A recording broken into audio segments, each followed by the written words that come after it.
Това беше благодарение на баща ми, защото аз имаше един период, в който като всяко момче, влизайки в тинейджерските години, не му е до спорт. Обаче баща ми се намеси тогава. Започна? Почнах на 11 години гребане. И тогава баща ми просто каза, няма да те оставя. И наистина не ме оставя. Се откажа не само, че не ме остави, ами ми направи една щанга от 40 кг, на 35 примерно, нямаше 40. Вкъщи от две сакси с бетон и една тръба. И всеки ден след тренировка и училище, вкъщи той стоеше лично да ми бри сериите.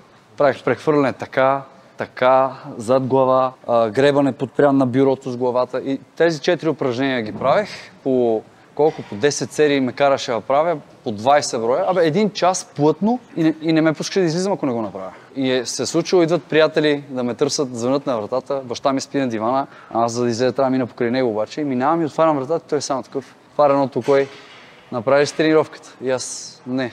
Айде, и аз се опитвам да се викам, приятелите ме чакат долу. Той вика, ще те чакат. И аз с буцата на гърлото рева, буквално рева от яд. Правя ги тия обръщане, фърлям щангата, той е такъв усмихнат, доволен и излизам навънка. Ненавиждах го тогава, но благодарение на него на 15 години влязох в национала.